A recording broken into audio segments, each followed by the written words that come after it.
Welcome back, Focus Learners. Today's explainer is diving into something we've probably all struggled with at some point, which is this fascinating intersection of modern neuroscience, ancient wisdom, and high-performance leadership. If you've ever felt like the demands of your digitally connected life are just pushing you to the absolute brink, trust me, you are not alone. So today, we're going to fundamentally reframe the whole concept of calm. We often think of calmness as a luxury, or maybe kind of soft and passive, right? But as we pull insights from clinical coaching, organizational development research, and even cardiology, we are going to see that calm is actually your most underutilized strategic advantage. So, let me ask you a question right out of the gate. Does moving fast actually mean you're thinking clearly? In our incredibly fast-moving, uncertain world of work, it is so easy to believe that staying constantly activated, rapid-fire answering emails, jumping from one crisis to the next, is just the cost of having an impact. We totally glorify urgency. But as Dr. Jonathan Fisher points out in his research, this is a dangerous myth. Constant reactivity doesn't make us more effective. In fact, it actively undermines what we are truly capable of. All right, so here's our roadmap for today. First, the cost of chronic stress. Second, the neuroscience of calm. Third, corporate mindfulness success stories. Fourth, ancient wisdom, modern work. And finally, number 5, building your calm practice. Let's get right into it. Part 1. The cost of chronic stress. Think about your typical workday for a second. We operate in this environment of just constant, relentless stimulation. It's emails, instant messages, notifications pinging, back-to-back virtual meetings. They all demand our continuous attention.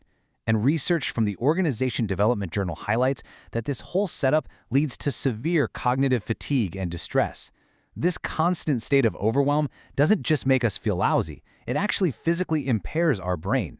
Sustained stress damages our executive function, which is the part of our brain responsible for planning and problem solving, and it fuels really heavy decision fatigue. Basically, when we're burned out, our daily productivity and our mental resilience, they just evaporate. So let's look under the hood at what's really happening. When we perceive a threat, say an angry email from a client or a really high-stakes meeting, our amygdala sounds the alarm. Within milliseconds, literally milliseconds, stress hormones like cortisol and adrenaline flood our entire system. This is an amygdala hijack, and it shoves us straight into fight-or-flight mode. It narrows our attention and totally short-circuits the responsive part of our brain, the prefrontal cortex, which is our center for rational logic and wise decision-making. Now sure, in small, rare bursts, this reactive brain saves lives. But in modern leadership, chronic activation of it absolutely destroys our ability to lead effectively. Moving on to Part 2, the neuroscience of calm. Before we get too deep into the brain wiring, we need to define what we're actually aiming for here. Paula Naef, who is a leadership and performance coach, defines mental clarity as a clutter-free state of mind that brings inner peace and focused perception. When you have this, you just feel a sense of ease. It facilitates good decision-making because you aren't clouded by all that doubt or distraction. It's really a state of being that affects your feelings, your thinking, and your actions at any given moment. This is the ultimate goal. Here's the really cool part, and honestly, it's a total game changer. Calm isn't just some built-in personality trait that you either have or you don't, it is a highly trainable biological state. Studies in neuroscience show us that consistent mindfulness practices physically rewire your nervous system. By training your mind, you are actively strengthening your prefrontal cortex, your decision-making center, and you are reducing the reactivity of your amygdala. You even improve the connectivity between your logic and emotion centers. You are literally reshaping your brain to respond to pressure with steadiness and empathy, rather than just reacting out of blind fear. Which brings us to Part 3, Corporate Mindfulness Success Stories. $3,000. That is not just a random figure I pulled out of thin air. That is the estimated annual productivity gain per employee that Aetna, the major U.S. health insurer, witnessed after they implemented a mindfulness and yoga-based wellness program. When you multiply that $3,000 by the over 13,000 employees who participated in the program, the financial ROI is just absolutely staggering. But honestly, the financial gain is kind of just a byproduct of the human impact here. Look at what actually happened to the employees' daily lives at Aetna. They saw a 28% reduction in stress levels, a 20% improvement in sleep quality, and a 19% decrease in pain levels. This clearly shows us that mindfulness isn't about, just squeezing more work out of people. It's about helping employees actually feel better, both physically and mentally. And naturally, that leads to fewer sick days and vastly improved focus across the board. We see super similar results from General Mills too. They introduced a corporate mindfulness program for their senior executives that included formal meditation and mindful breathing. The results? A 20% increase in productivity, a massive 32% improvement in decision-making clarity, and a 19% increase in listening quality. These top-tier executives used formal meditation to significantly boost their leadership capabilities. It proves for sure that mindful leaders are just way better equipped to handle conflict and lead with a calm, reflective authority. All right, Part 4, Ancient Wisdom, Modern Work. You know, when we hear the word mindfulness, a lot of us picture someone sitting completely alone in a silent room. But research from the Organization Development Journal provides a really unique insight. Mindfulness is highly effective as a communal learning process. We see this firsthand in the case study of the Mindfulness Society in South Florida. By gathering together, which is a concept known in Vedic traditions as satsang, people engage in collective dialogue.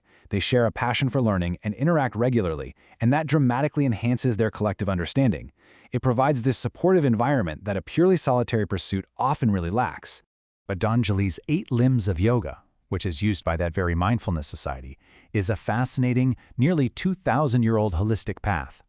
What's so interesting is how it moves sequentially, yet also kind of simultaneously from external disciplines like truthfulness right into internal disciplines, then physical postures, breath regulation, withdrawing the senses, concentration, meditative absorption, all the way to finally reaching full integration. It shows us that mindfulness isn't just some quick little breathing trick, it's a profound, steady, progressive journey inward, from the noisy external world to deep self-realization and focus. And finally, Part 5, Building your calm practice. So, how do we actually do this? Well, keeping it simple is highly effective. Paula Nave suggests this brilliant 3-step clarity method for whenever you face a high-stakes decision. Step 1, simply remember a past moment of clarity. This instantly signals to your brain that, hey, you already know what to do. Step 2, stop and take just one intentional breath. This instantly increases your mind-body connection. And step 3, write everything down. Just brain dump every single thought onto paper. Doing this creates immediate distance from your stressful thoughts, and it allows you to see all that mental clutter from a wider, much clearer perspective. And if you're thinking, I don't have an hour to meditate, don't worry. Dr. Jonathan Fisher reinforces that you absolutely do not need an hour of meditation to change your brain. You can use what he calls micro moments of mindfulness. Try 2-minute resonance breathing. So inhaling for 4 to 6 seconds and exhaling for 6 to 8. This physically activates your vagus nerve and improves your heart rate variability. Or simply pause for 5 seconds before you respond to an email. Practice listening to your team without immediately trying to jump in and fix their problems. And this is a big one. Check your state before a meeting. Just ask yourself, am I reactive or responsive right now? Consistent micro moments really do create macro shifts in how you lead. If you remember literally nothing else from this entire explainer, I want you to remember this incredibly powerful quote from Dr. Fisher. Calm doesn't mean moving slowly. It means thinking clearly. This just beautifully summarizes the paradox we've been exploring today.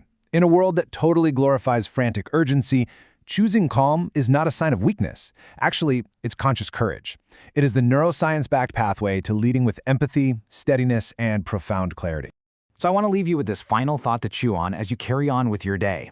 Think about your next high-stakes decision, your next difficult meeting, or even just your next stressful email. What is one practice, whether it's a single intentional breath, a micro-moment pause, or writing your thoughts down, that you will use to clear your mind? Remember, calm is highly contagious. When you lead with presence rather than pressure, you don't just change your own brain, you transform the energy of literally everyone around you. So go out there and leverage calm as your ultimate strategic advantage. Thank you so much for joining me on this explainer, and keep learning.